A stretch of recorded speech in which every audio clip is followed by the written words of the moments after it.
Hello and welcome. I hope you can hear me and see me. My name is Jimmy Mulville, and I'm the chairman of Classics for All, and you're all very welcome, ladies and gentlemen, and undecided. As you know, we've put on some really spectacular online talks throughout the days of the lockdown and the pandemic, and it rumbles on. Hopefully we're coming to the end of it. But tonight we're going to end the year with our online talks with a real treat. Our guest speaker is a leading world expert on his subject. He is the A.G. Leventis Professor of Greek Culture, Emeritus. He is a senior research fellow at Clare College, Cambridge. And if that's not enough, he's the honorary keeper of antiquities at the Fitzwilliam Museum. He tells me he's an honorary citizen of Sparta and he's a commander of the Order of Honor in Greece. He is none other than Professor Paul Cartledge, who's going to come and talk to us about Thebes, the Forgotten City of Ancient Greece, a book which he released in 2020. And he tells me the paperback will be available from all good bookshops or Amazon in 2021. So without further ado, I'm now going to hand you over to Professor Paul Cartledge. Hello, Paul. Hello there.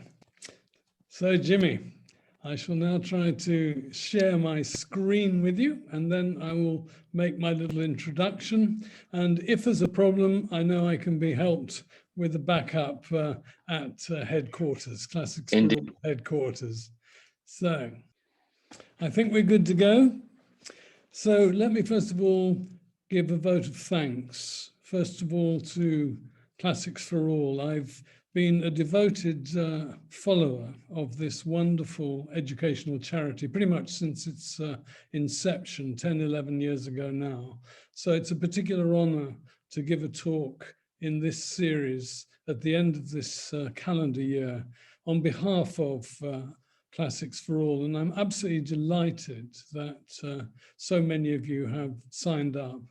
And there is, as you will hear later on, I think probably, to be yet a further chance for you to enrich the coffers of Classics for All through an annual challenge called Big Give, which I myself shall be participating in beginning at the end of this month, just a week from now and a few days after that. So thanks to Classics for All, and in particular to Jules, to Alice, and by no means least, my dear old friend, Jimmy. Secondly, a dear friend of mine died very recently, unexpectedly, a colleague, Professor Peter Rhodes of Durham University, where he'd taught and been a presence, a titan, as his colleagues called him, since the mid-60s. And I'd like, therefore, to dedicate this talk to his memory on the day in which his memorial service was held in Durham Cathedral. We shall miss you, Peter, a great scholar as well as a gentleman. So you now see on the screen, I hope, my title slide. And the book, which Jimmy kindly referred to, which I published first in 2020 and then in a slightly corrected version in 2021, is actually called The Forgotten City of Ancient Greece. And there's a twofold point to be made here. It was actually physically lost for some 2 decades in the late 4th century BC, BCE, between about 335 and 315.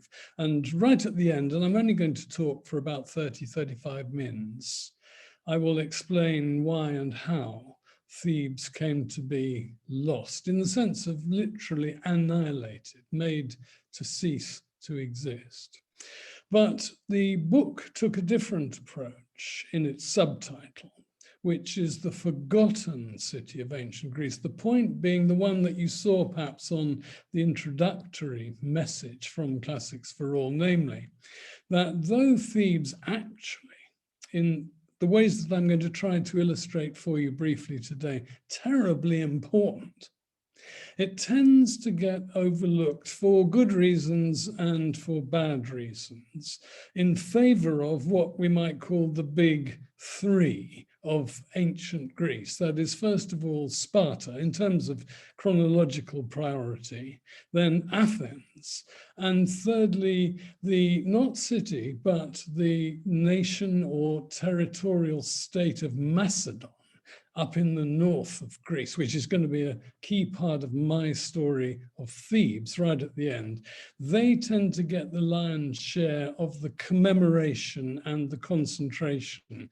Athens, city of magnificent high culture. Sparta, the leader of the Greeks in an absolutely critical moment in 480, 479, which is exactly 2,500 years ago, this very year, depending on how you count back to BC, it's roundabout.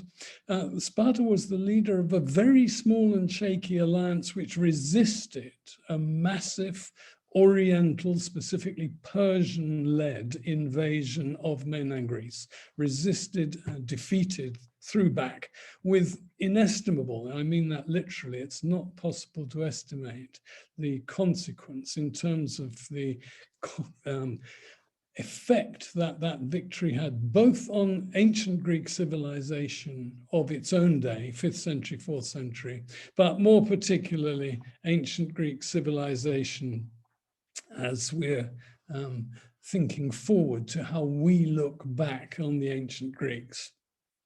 Well, I'm going to move on actually from, this is a general picture, it gives you a quick orientation of the Eastern Mediterranean, specifically Aegean Greece, which is sometimes called the original heartland. Many of you will know that from there, Greeks, beginning in the 8th century BC, spread out in a movement, we call it colonization, which is slightly inaccurate, but at any rate, let's say by the 5th century BC, there were something like 1,000 separate Greek political entities of various types. And collectively, they were Hellas, which is a cultural, not a geographical concept. Anybody who spoke Greek, thought Greek, practiced peculiarly Greek customs, worshipped peculiarly Greek gods and goddesses, heroes and heroines in peculiarly Greek ways. But this is the heartland from which they spread out, beginning in the middle of the 8th century, continuing through into the middle of the 6th century BC. But this is what I want us to focus on geographically. So you can see again that Aegean Greek heartland, and pretty much bang in the center of that mainland Greece, as we tend to refer to it, is the landmass of Boeotia, or in modern Greek, Viotia. And possibly the BO bit, those of you who know ancient Greek will know that the ancient Greek for an ox is bous, beta, omicron, upsilon, sigma. And so the BO bit at the beginning of Boeotia may conceivably have some reference to the fact that this land was peculiarly fertile, peculiarly well watered, and therefore susceptible of pasturage of cattle, as well as the growing of the basic, what's called Mediterranean triad of wheat and barley, the grapevine, and the olive tree. It's quite a large area. And at the dead center of it, pretty much, you can see on the right, is a blue blob, which is, or was, and this is the key point, a lake. Lake Copais, famous in, for example, the plays of Aristophanes for its eels. I live in Cambridge, not far from Ely, and Ely is also named for its eels. And if you go there today and look for it, you won't find it because it was drained more than once, interestingly, in part, but now in whole. So it just doesn't exist. And the point of it, or shall I put it this way, the political geographical point of its existence was it broke up this region of Boeotia roughly into two components. So to the north and west, or to the south and east. And within each of those two components was one major city, one emerged as dominant, both in deepest antiquity, I mean prehistory, going back to the Bronze Age. I'll start off with that very briefly shortly, but down in the historical period as well. And in the northwest, you have Orchomenos, right on the lake. And in the southeast, you have my city, the main city that's going to be our focus this evening, namely Thebes, modern Greek theva, singular, interestingly, but the ancient Greek term is plural in its form, Thebai, as is Athens, Athenae. And that's why when we anglicize, we put an S, Thebes and Athens. So that's Boeotia. I've mentioned Athens deliberately. One of Thebes's problems, a major problem, was that it found itself only about 90 kilometers, 55 miles by road, even closer by as the crow flies, only that short distance from Athens. So if you walk very, very fast, forced marches, you can get to Athens from Thebes or vice versa within a sort of 12-hour period. So they were neighbors and very often hostile, more often than not hostile. And that's actually a key feature of what we call classical 5th, 4th century Greek history, where there's a kind of triangulation, Thebes in between Sparta and Athens. And one time Thebes gravitates to Sparta, another time to Athens, and the various pairings or oppositions actually played a key role in determining which city was at any period top dog. Was it Sparta? Was it Athens? Or, as we shall see, eventually Thebes? Well, now, I mentioned deepest prehistory. We historians or prehistorians sometimes use an alternative term for the late Bronze Age, and that is Mycenaean Greece, because if you look down in the Peloponnese, in the northeast, Mycenae, this was the seat of mythical Agamemnon, of Homer and the Trojan War. But in archaeology, as excavated first by Schliemann and then later by Greeks of an archaeologically scientific kind, and then by Brits, Mycenae is the type site, that it is the most significant, the largest, the most powerful, etc., exemplar of a citadel, a palatial citadel, center of a terrain from which it draws resources and to which it redistributes finished goods. So Mycenaean Greece, this is it.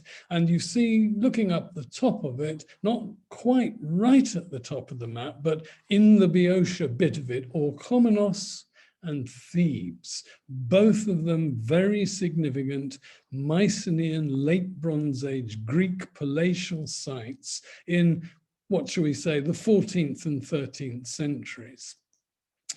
Now, I have a particular reason for going back as far as this, because it's actually a very different world. It doesn't actually bear much direct, shall we say, continuous influence upon post-Bronze Age, that is early Iron Age, historical Greece.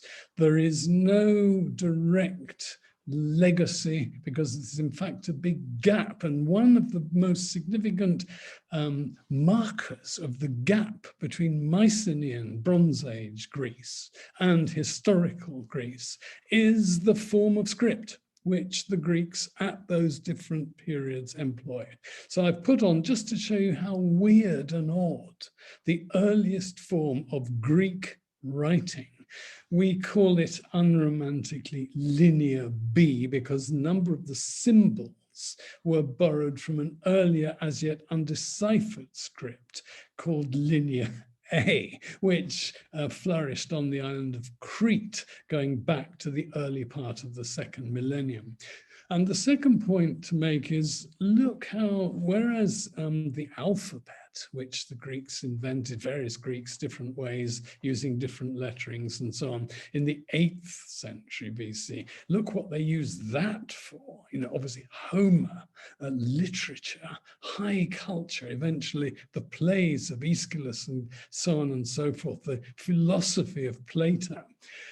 In Mycenaean, Linear B, the content of the clay tablets incised by bureaucratic scribes with symbols of Linear B, the content are boringly administrative. They're like excavating the HMRC, Central Office today, Her Majesty's Revenue and Customs. I chose this particular example because it has on it two kinds of artifact. There is a granary of this kind for now spelt, that's a very ancient form of grain. And then it says, line 2, there are 10 whole units of wool. So there you've got the combination of both agrarianism of agriculture and pasturage of sheep. But I had another reason, besides trying to illustrate the difference between prehistoric and historic Greece, in showing you this slide and indeed this next artifact, which is that when the ancient Greeks looked way back in myth, I've already mentioned the Trojan War.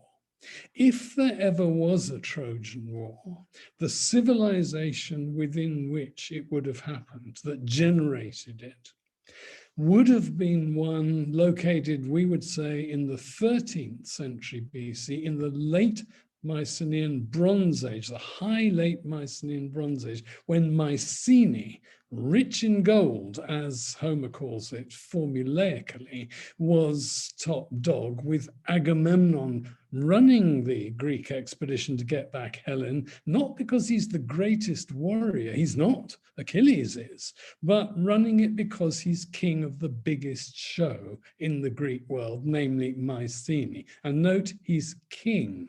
The historic Greeks, not wild about kings, with some exceptions. At any rate, from the citadel of Thebes, which was known in historical times as the Cadmea, because in myth, the city had been founded by a certain Cadmos, not a Greek. I think possibly the only Greek city on record known and proudly known not to have been founded by a Greek. He came from what we would call today Lebanon, from Tyre. At any rate, terrific mythology surrounds the reasons why he came to Greece, mainly Greece, from the Near East in the first place, why he founded the city, how he founded it. Now, this is all Theban myth.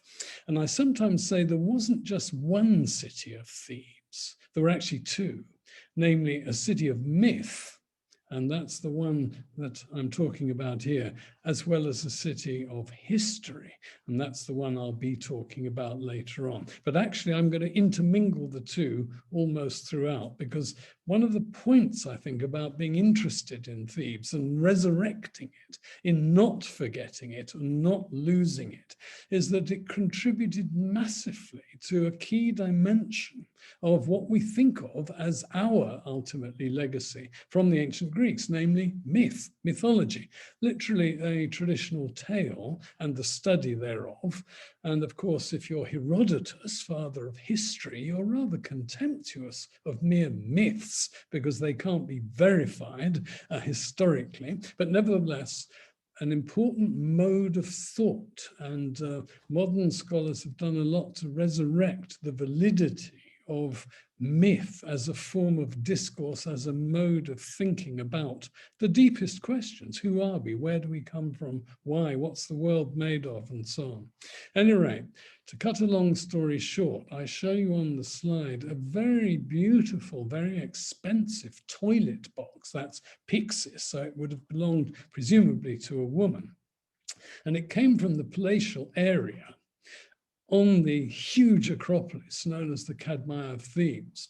But it wasn't only to illustrate the wealth, and of course the ivory had to be imported, and this is elephant ivory, so it's got to come from quite a ways to the east.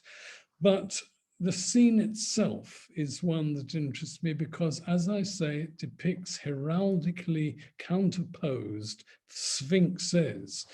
Now, what gender were they? You're probably all very familiar with the Sphinx of Egypt, which is probably based on the head of a particular pharaoh, a male pharaoh. In the Near and Middle East, sphinxes were female. Or were not female, sorry, they were male, whereas as the Greeks received them in the historical period, and of course they ironed out a plurality of sphinxes, so that there was just one, the Sphinx, she was female. And I'm just going to move forward through a number of slides to show what I mean by how the historical Greeks received the Sphinx as very clearly here, a female personage. And this particular one is a very fancy clay pot made in Athens, attributed to the Sotades painter, and that is probably a painter called by the same name, Sotades, because he probably was both potter and painter. So precious, so luxurious, and you can see so well preserved is this pot.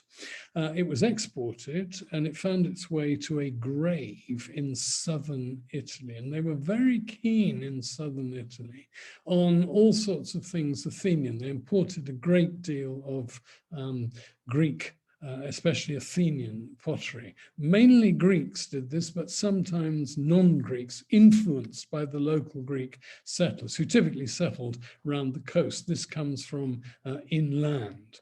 And it's dated to the 460s, 450s. It's a write-on, so it's for pouring mixed wine and water, which would have come out of a kratia, a mixing bowl, and so form part of a very elaborate drinking party, or possibly specifically designed to be used at the funeral of this very rich gentleman who had a great deal of pottery and other artifacts in his grave. But my point is this: think Sphinx in historical Greek terms. And I, for example, think immediately of Oedipus and the Sphinx. And I then think of Sophocles' Oedipus the King, or Oedipus Tyrannus play. And one immediately sees that sphinxes are not marginal. They're absolutely central to the city Athens, which produced such astonishing drama. Aristotle considered Sophocles' Oedipus Tyrannus to be the perfect ancient Greek tragedy. But not only is Athens so critically significant, but why are the Athenians so fascinated with Theban mythology? Because Oedipus is, of course, not an Attic, an Athenian figure or king. He is a king of Thebes. And there is another play of Sophocles, which is Oedipus at Colonus, which invites, very cleverly melds the mythology of Thebes and of Athens, because Oedipus, having discovered his terrible crime of incest, he puts his eyes out. His daughter Antigone looks after him because he's completely blind. And towards the end of his life, she leads him to Attica, to Athens, where the king Theseus welcomes Oedipus, and the Athenians grant Oedipus a shrine where he will be worshipped posthumously, and where he's therefore becoming a kind of honorary Athenian. It's a very extraordinary thing. Normally, Athens and Thebes, as I say, are at daggers drawn, but sometimes they could be united.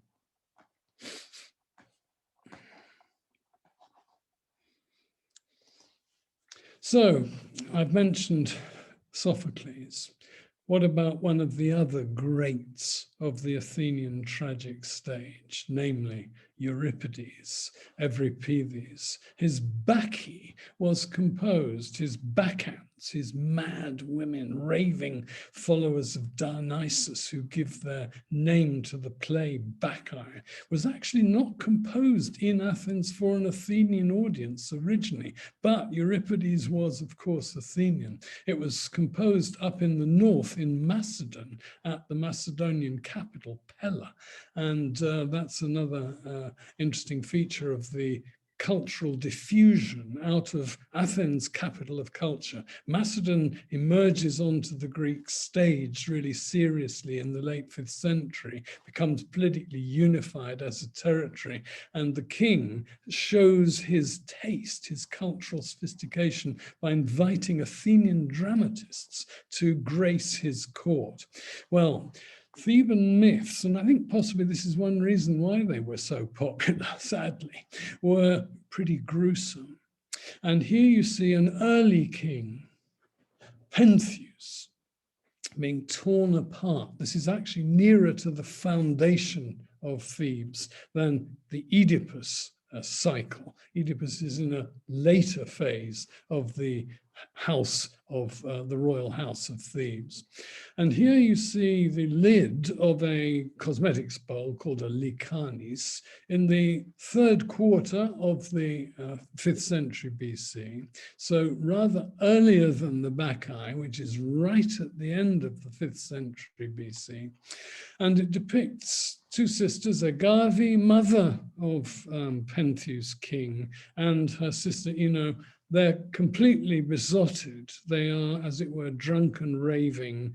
They have just been introduced to this new cult of, it's represented as new, Dionysus, whose mother was actually Theban. So according to this Semele, Dionysus is coming back to Thebes, and they're welcoming the women.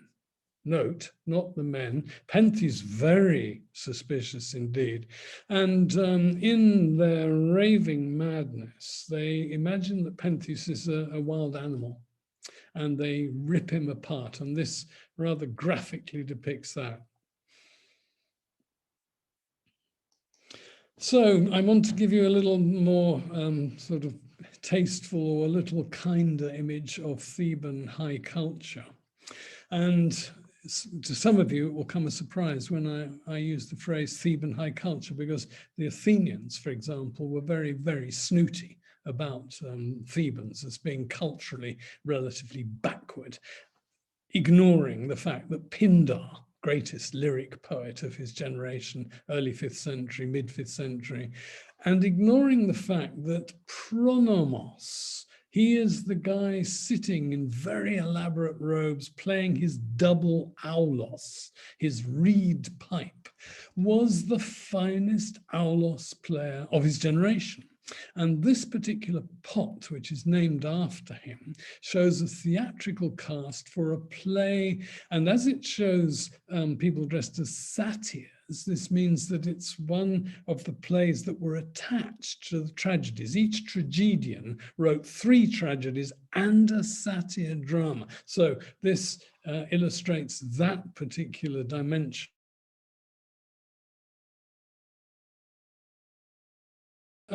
We have in the cast at the back Dionysus, Dionysos, the patron god of theatre at Athens, and all plays were put on in honor of him, 2 play festivals, together with, in this case, Ariadne, Cretan princess, famously jilted by an Athenian hero, namely Theseus, but rescued by Dionysus. So this is just to remind us that Thebes, even at the moment when Thebes and Athens were very, very hostile, right at the end of the 5th century BC, they've been fighting each other on and off for getting on for 30 years, could welcome, indeed they could hire the Athenian man who was paying for the chorus and paying for the aulos player, a Theban, regardless of his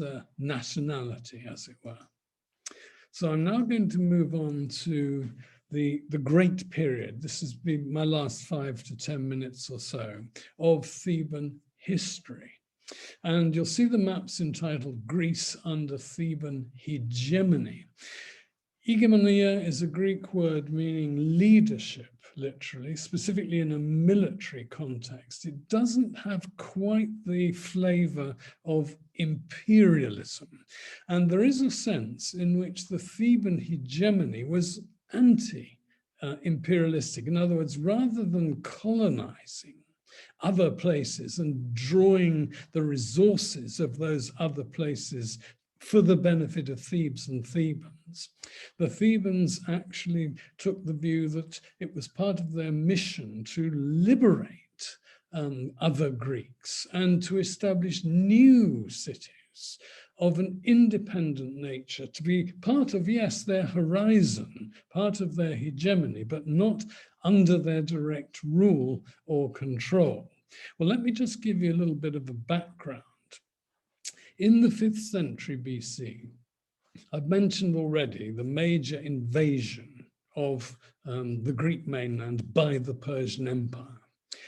To resist that, Athens and Sparta got together a small, but as it turned out, capable alliance to resist. Some major battles, famously the Battle of Plataea in Boeotian territory is the decisive battle in those military conflicts, 480, 479, following Salamis, a naval battle. But on which side was Thebes in 480, 479? Oh dear. Thebes decided that since pretty much every territory to the north of it, that is, you can see on the map Thessaly and of course Macedon, which was actually a vassal state of the Persian Empire, had gone over to the Persian side, the Thebans concluded that the Persians were pretty much bound to win, so they wanted to be on the right side. At any rate, the ruling oligarchy of Thebes did, and so they sided with the Persians. Well, for that, they suffered. They were never allowed to forget that at the moment of Hellenism, the absolutely critical moment of Hellenism, the Thebans had been less than good Hellenes. They had actually taken the other side. Well, the rest of the 5th century rolls out in a series of conflicts between the protagonists of the Greek resistance, namely Sparta and Athens. They fight each other, they make peace with each other. And then there's a huge bust up, the so-called Peloponnesian War. Atheno-Peloponnesian War would be more accurate, between 431 and 404, in which Thebes is on Sparta's side and does very, very well out of being on the winning side.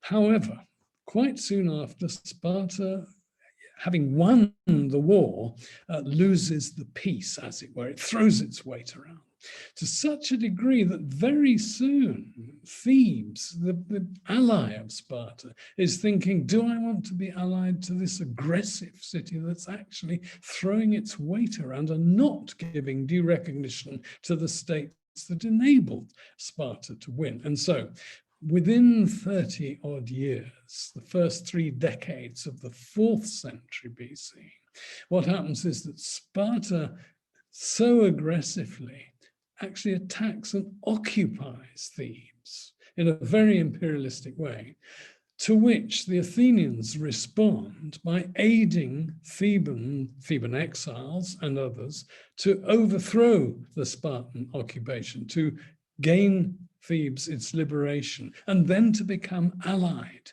with Thebes. So you've got Sparta versus Thebes, then now Thebes and Athens versus Sparta. And it's in the decade of the 370s, from 378, 371, that Thebes founds its hegemony. That's to say, it defeats Sparta, Sparta's first ever really major defeat on land. It joins a basically naval alliance, the Athenians' alliance. How odd is that? It becomes a sort of democracy. And then, well, what happened after the Peloponnesian War? Sparta throws its weight around. After the period of the 370s, Thebes throws its weight around, but in a very, very interestingly different way, and specifically an anti-Spartan way. It helps to found two new Greek cities. Megalopolis, big city, combined from 40 pre-existing communities in the Peloponnese. You can see it on the map. And Messene. For many centuries, Sparta's power had been based on exploiting, controlling a bunch of Greeks, local Greeks, and they called them the Helots, a very nasty term meaning captives. So imagine if you're a Helot, you're Greek, but you're not free. You worship the same gods as the Spartans, but you don't get to have your own polity, your own political independence. Thebes gave to Messene that independence. And so between 371 and 362, Thebes briefly was top dog, but, there is always a but. Within only, 20 odd years, we're now in the early 330s. Thebes, on the one hand, overreaches itself. On the other hand, Macedon, under Philip II, father of Alexander the Great, establishes Macedon as a leading power in all Greece. That prompts Athens and Thebes, who had previously fallen out, they now come back together again, thanks to Demosthenes, to resist, and they are smashed on the battlefield of Chaeronea in Boeotia, on Boeotian soil. And that's the end of Thebes as an independent power, because Macedon imposes a garrison, and Macedon deprives Thebes of its democracy, imposes an oligarchy. And this lion monument is the extant symbol of the defeat of the Thebans, together with the Athenians, at Chaeronea. However, there's much more of a backstory to it than just a monument. It's located pretty much where the most extraordinary single unit of the Theban army had fought and died to a man. I'm talking about the sacred band. 150, we would say gay, homosexual, adult, male-male couples. Very difficult to imagine how they were recruited, how they were maintained as a unit, but they were clearly crucial. The sources are unambiguous about that. And an important part of Philip's victory over the Thebans was the wiping out of the sacred band, which ceased to exist. It had existed for 40 years, 378, 338, that's it. When was this monument put up? Well, you might think as soon as possible. And who's putting it up? Is it Philip commemorating his victory? Or is it the Thebans celebrating their resistance and their revival? And I put it that way because in 335, the Thebans under occupation, we're now in the reign of Alexander, because Philip, his father, has been assassinated. The Thebans believe wrongly Alexander's been killed fighting right up in the north in the Danube region. They break out, they revolt completely mistakenly. Alexander is in front of Thebes with his army in 12 days. He's got a bunch of allies, the allies his father had recruited to fight Persia. But in order for Alexander to go off to Persia without worrying that there'll be a major enemy in the Greek world behind him, in his rear, he's got to do something about Thebes. And he takes the, you might say, zero option. He has the city completely destroyed.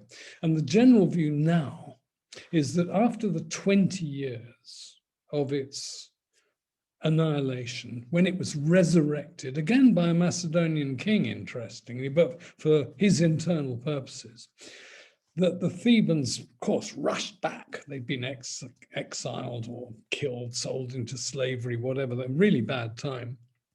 They came back, re-established the city, and then set about re-establishing their self-esteem. And this monument may very well have been set up to commemorate the sacred band and the role that they had played in resisting Macedon, then immediately after the city was refounded. Well, now I'm just going to leap forward to modernity, just to illustrate how the Theban myth has captured some of the greatest artists of the more recent world, beginning with Ingres, who was, of course, among other things, Napoleon's court painter.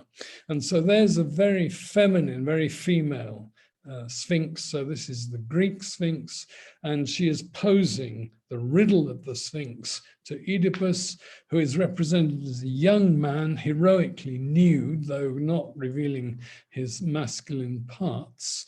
And he's crooking his finger in a quizzical way, so he's asking her. And the myth held that Thebes was in a terrible state because she had sent a plague to really disaffect the city as a whole, to infect and disaffect. And we've got, therefore, a very direct parallel to our sad current situation. And then moving on down into the early 20th century, this is a costume design by Leon Baxter, who was the principal designer, co-founder of the Ballet Russe, the Russian ballet, the modernizing of the classical ballet tradition.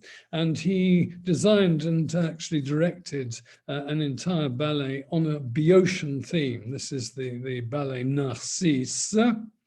And that is the end of my slideshow. So if you have been, thank you very much for listening. Thank you, Paul. Right, I think I'm just struggling with the technology here. I can't seem to get my camera to work. Let me go another go. No, it's unwilling to. There we are. You see, you just have to be persistent with these things. That was fantastic, Paul. As ever, I'm a big fan of yours when you appear on In Our Time, of course. You've got the most beautiful voice for radio, and it's even more pleasurable to see the face behind that voice. Now, your talk has sparked off a few questions, which if we've got time, I wouldn't mind just putting some of them to you. Before we get onto the sacred band, which seems to have captured a lot of people's imagination, what are the main historical sources for this Theban story? Because did Thebes have its own literature, its own culture in this sense? Was there a written record? Thereby hangs a very sad and sorry tale. We're all, well, we classicists are all familiar with the Homeric tradition. And there are two main Homeric poems, but there are other Homeric poems. So there's a cycle. But that whole tradition is interestingly both separate from, and I believe also actually in competition with and directly hostile to, the rival Theban tradition of myth, of which we have the titles of poems. They would have been in the same Homeric meter, the dactylic hexameter, but all that survives of them, there are four main ones, is a few quotations. We call them fragments because that's what they are. They're ripped from their context. They're quotations in other sources, maybe by grammarians. And there's a little bit of a clue in the Homeric Iliad. There's a famous passage in Book 2 of the Iliad. It's called the Catalogue of the Ships, and it's wildly out of place. If you've been fighting at Troy for 9 years plus, which is the scenario of the Iliad, you don't then introduce the nature, the identity of all the Greek regions, really, and territories and palatial kingdoms, which contributed to the original expedition 10 years before. Right. So the point about the Iliad is that it is a brilliant, brilliant snapshot, diving into, it's about 60 days out of the 10 years. Anyway, in the catalogue, done by region, the second biggest region after the region that is dominated by Mycenaean, by Agamemnon, comes Boeotia. And now the Boeotians don't have an overall single leader. That's quite interesting. And the biggest city is not Thebes, though it really would have been in actuality. It's Orchomenos. And then when Thebes is referred to once as seven-gated, this is all part of the myth. When the city of Thebes was built by Cadmos and so on, it had 7 gates. Oh, only 7? Whereas now this is another little problem that ancient Greek Thebes had, that there was also a city called Thebes in Egypt, much later, of course. In a sense, it was much later called that, but it's called Thebes, and it had 100 gates. So the answer to your question is there is a Boeotian tradition stemming from Pindar in the 5th century BC, and it goes on down through various mythographers and of course through the Athenian reception. But as to original heroic age or early historical period epic poems, no. Right. You mentioned Pindar and you trigger some PTSD in me because I had to study Pindar for my finals and it was really, really difficult. I've found it really difficult and quite boring. But anyway, so what Jane McCready, one of our audience, has asked a question. Is there any evidence that an Oedipus or someone like an Oedipus ever existed, or does he just exist in legend and myth? Well, you see, had there been such a person, given the context, the palatial context in which the myth is set, he is a hereditary king of Thebes, and there were no such hereditary kings in the historical period. It must therefore, insofar as there is an ancient correlate, a real basis for him, he must have been a Bronze Age, late Bronze Age Mycenaean king, and he would have been part of the world of the Linear B tablets. And he would have been, now this is more speculative, but there are scholars who believe that in the Hittite tablets of the 13th century, cuneiform, contemporary with what we imagine to have been the historical context of a Trojan War, if ever there was such a thing. There are references to people whose names sound suspiciously like Greek names. I'll give you just one because it's in a way the most interesting. Alexandru. Well, in ancient Greek mythology, Paris in Homer's Iliad is alternatively known as Alexandros.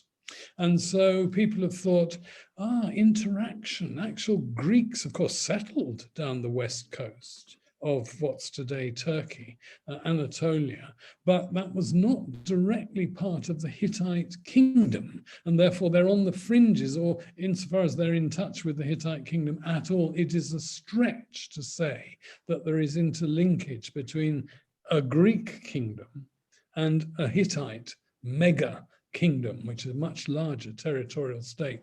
So yes, if you want to think that Oedipus had a real life correlate in some period of the distant past, fine. I belong to the other school of thought, which is that these characters are immortal precisely because they never existed except within the context of Theban epic heroic myth and Athenian tragic myth.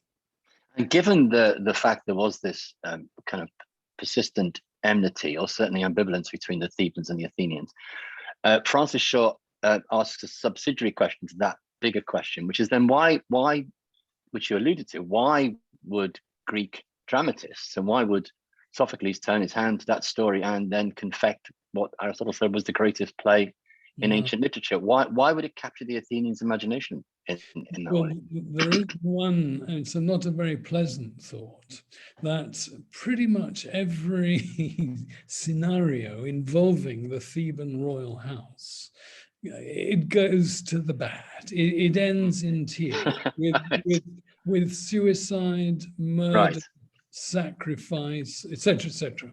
Now, if you're an Athenian, and you want to amuse yourself at the expense of another Greek people, well, you can say to yourself, we're democrats, the Thebans are oligarchs. We don't have monarchy, okay, but you can pile on the Thebans all sorts of things that we Athenians don't want to have. And there's a famous passage, for example, in a play of Euripides, the Suppliant Women, where Theseus, king, now of course he has to be represented positively because he's Athenian, has a dialogue with a herald from Thebes who comes to demand that Theseus hand over certain personages. And Theseus responds, look, fella, you're not speaking to an oligarch here. We live in a democracy where we have laws and we have freedom and equality and so on. So Theseus is made to be a good democrat. That's part of it. It's partly politics, partly culture.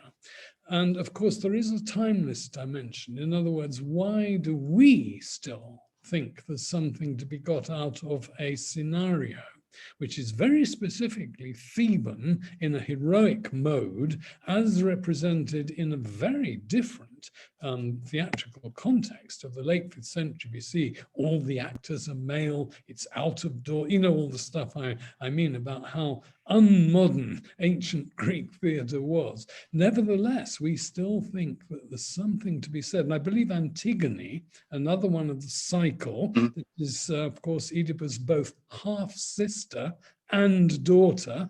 Oh dear. Anyway, she commits suicide in the Antigone.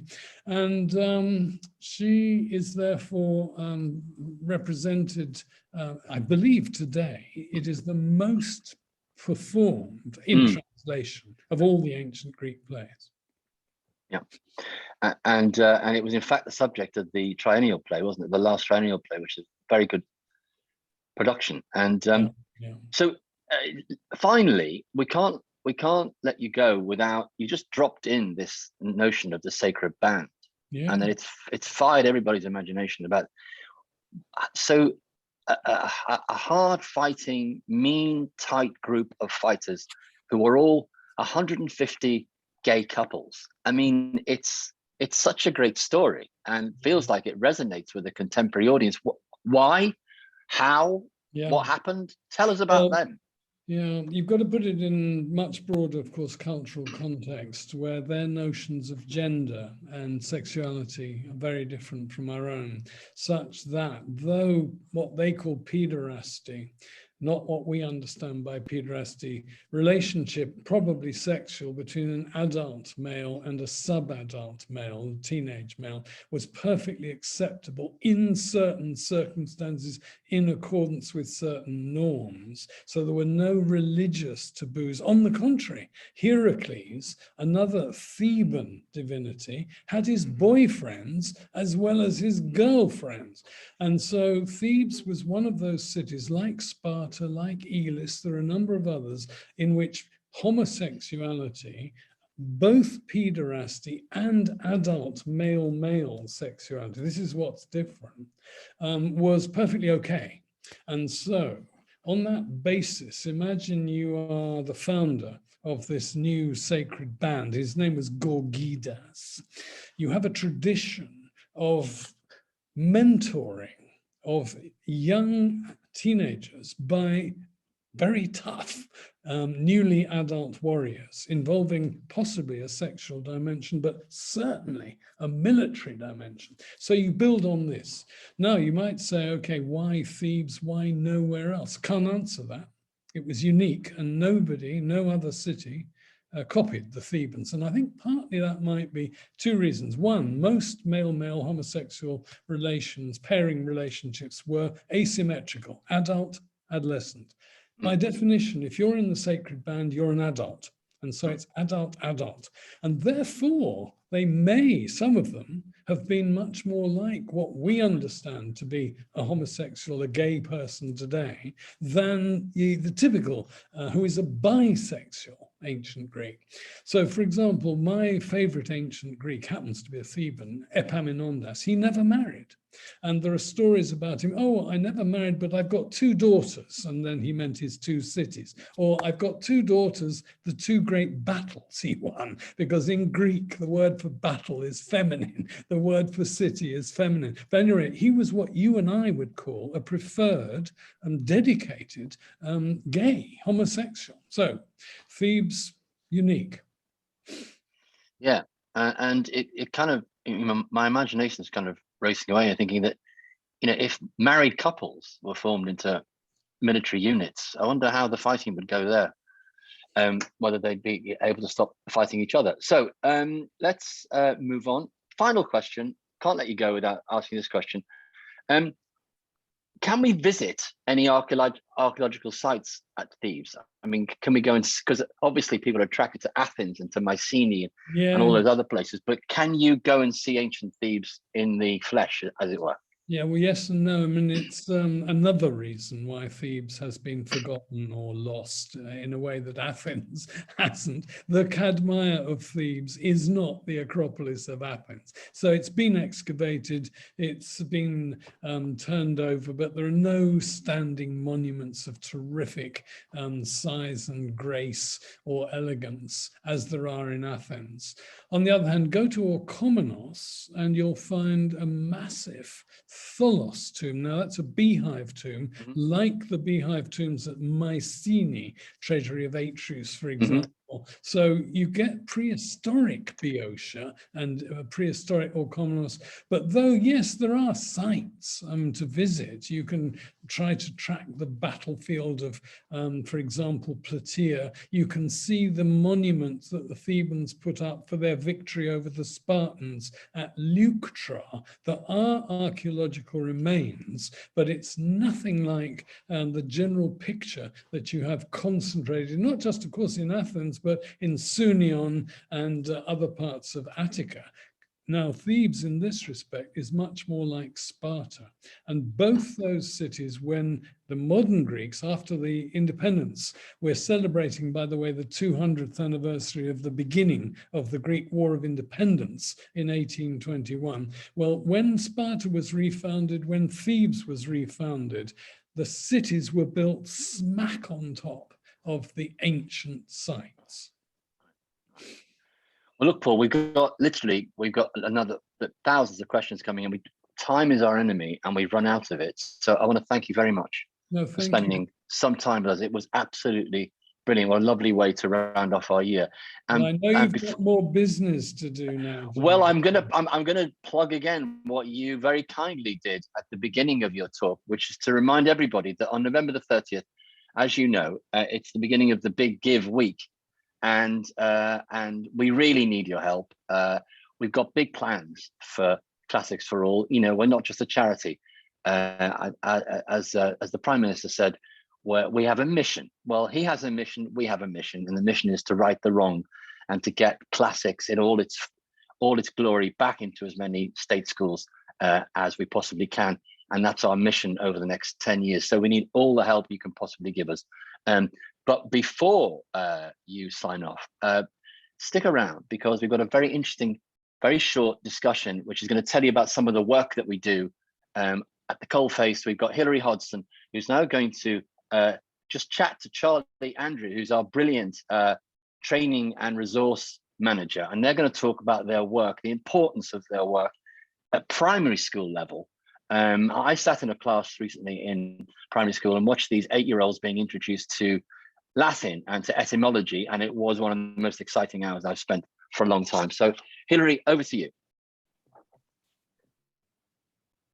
Oh, I'm here. Oh, like you, Jimmy, I'm struggling with my video. Sorry. Okay. Charlie, are you there as well? Make sure Charlie's on. Hi, Charlie. We work together. So Charlie Andrew, Training and Resources Manager at Classics for All. I'm the Programme Director. As people will know, we've steadily introduced or established or reinforced classics, worked with about 1,000 schools over the last 11 years. But quite remarkably, over the last 5, there's been increasing traction with primary schools, but there were a lot of barriers to introducing classics to primary schools, as many as there were to secondary schools. Charlie, if you were to epitomise our journey so far, what are those kind of classic barriers, classic not a joke there, but barriers to introduction of classics in primary schools? Why are people reluctant? I think the first one has been a perception barrier. There's still a perception out there that to study Latin or classics of any kind, you have to be super clever, super talented, super privileged, and not 8. You have to at least be at secondary school.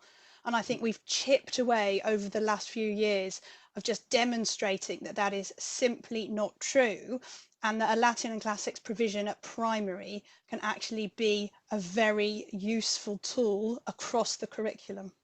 Yeah, I mean, yeah, that's correct. I think there is that perception, but in the independent sector, you know, there isn't that barrier, is there? Because a lot of almost all the independent schools that teach Latin will be teaching it from the age of 7 or 8. So if you're losing out at that level, it clearly is an issue of importance that in the state sector, you have access to it early if you're going to continue in secondary schools.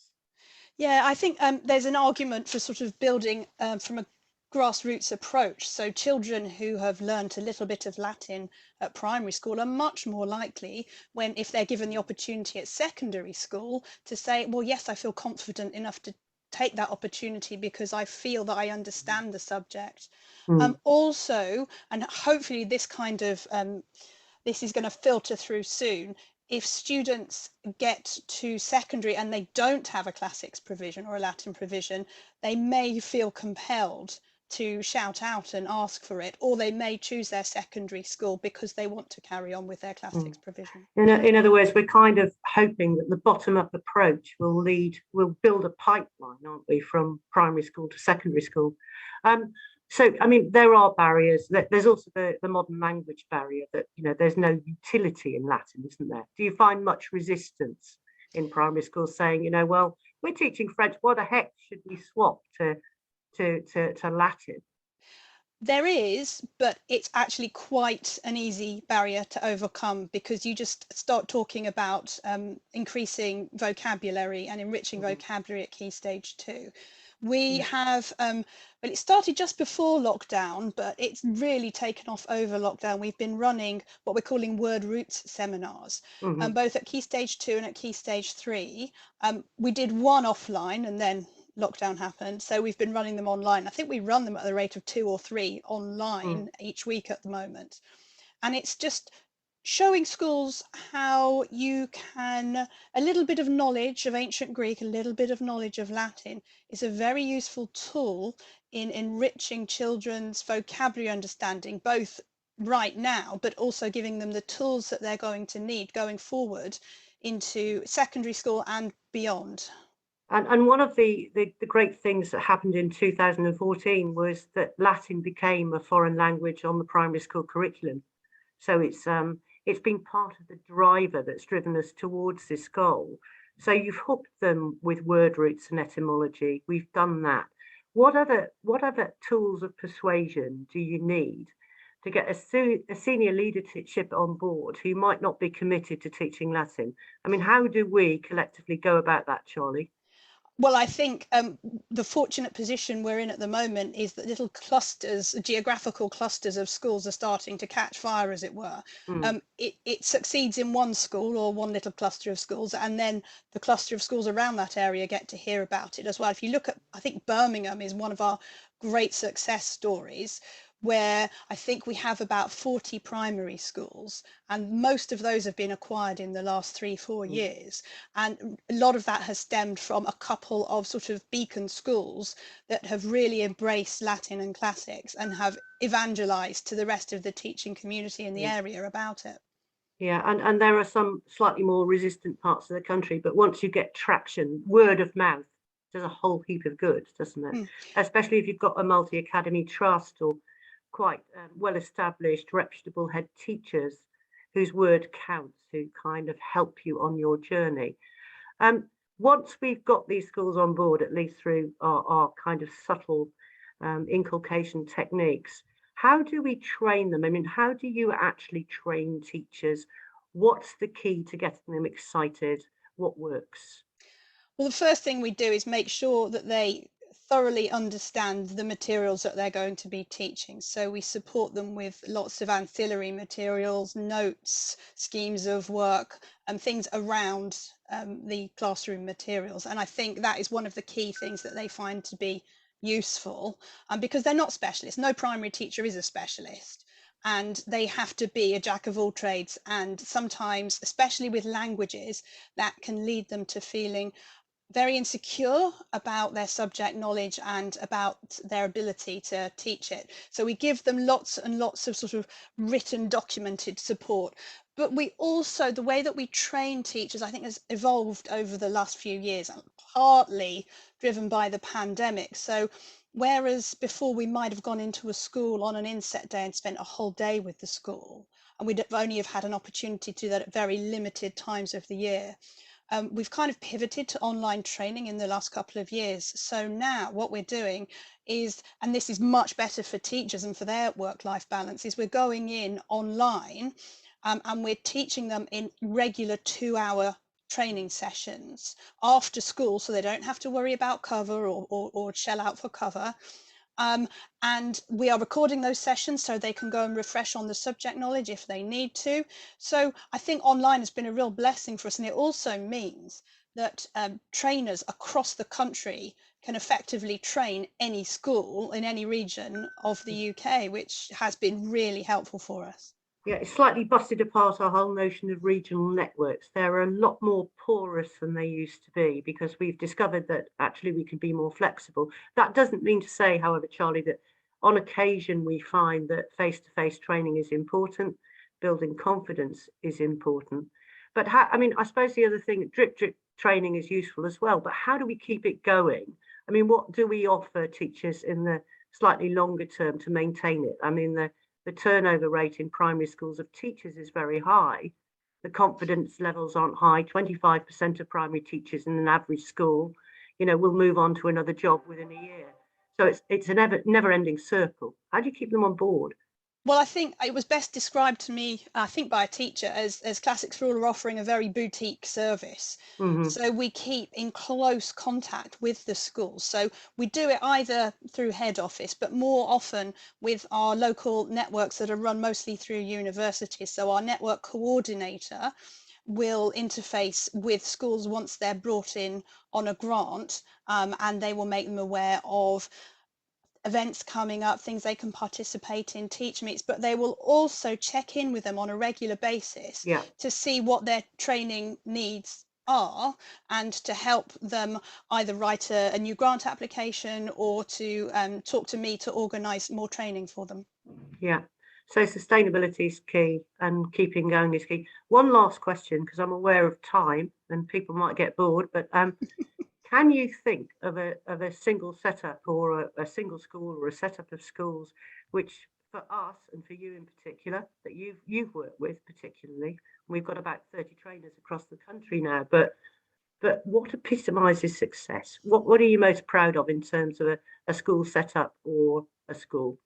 Well, I'll tell you what I'm most excited about at the moment. Mm-hmm. And that is a school that has a primary school called George Mitchell Primary, which is up in Leytonstone in northeast London. And they introduced Latin about a year and a half ago. And they also have an upper school. They have Key Stage 3 and Key Stage 4 provision as well. And the course has just gone so well at Key Stage 2 that we have had the head from Key Stage 3 asking to integrate the learning from Key Stage 2 into Key Stage 3. And it's a little monkey puzzle, because only 30% of their kids come from their primary feeder. So we have to look at streaming different ways. But it's been really interesting, because we've been looking at sort of carrying on that enthusiasm for classics across the curriculum at George Mitchell. So we're looking at the science department, we're looking at the English department, we're looking at word roots and etymology and history. And that, for me, is the holistic view of classics that hopefully will sort of take us forward into the next 10 years. Yeah, and the great, I'll finish there, but I think for us, strategically, one of the most important things is driving up through primary, so that in the early phases of secondary, where you haven't got specialist teachers of Latin often, the traction is often with an English teacher who wants to teach Homer, or a French teacher who understands the importance of Latin, or a history teacher who's tired of teaching the World War II. So it's what we call the stealth curriculum, which then leads them up either to classics or Latin at GCSE. I don't think we have time for questions, Jimmy, unless people really want to stay on. But if people did for 5 minutes, maybe we would, you know, I don't know, Jimmy. I think we're actually we're just running out of time, sadly. But I want to thank everybody for making this possible. People at Classics for All, especially Tom Ingram, Alice Parr, who are geniuses behind the scenes, who just make everything happen for us, and Jules Mann. Thank you very much, Charlie and Hilary, for that very, very interesting talk about our work, very important work at a very young age. Before you all go off and check the website, which I really implore that you do, classicsforall.org.uk, which is full of information and calls to action, not least of which is the Big Give. Just want to remind you, on December the 6th, we have a very special event. Tom Stoppard, Sir Tom Stoppard, probably our greatest living playwright, allowed us to perform Penelope, a hitherto unseen piece of work he wrote, which was performed at the stimulus of a conversation with Andre Previn in Boston, never been seen in the UK before. We put it on a couple of weeks ago. Sir Tom came along with his wife, Sabrina Guinness, the wonderful Sabrina Guinness, and they came along and we had a great evening. We filmed it. Hattie Morahan did a wonderful rendition of it. It's very beautiful. It's very moving. It's also very funny and full of fantastic language. It's December the 6th. You can log on to that and at a very small cost and enjoy this wonderful piece of work. So that's all from us. Thank you very, very much. We'll be back next year with a fantastic schedule of more stars from the ancient world who'll be talking about their passion. And thank you, and have a very good Christmas. Bye-bye.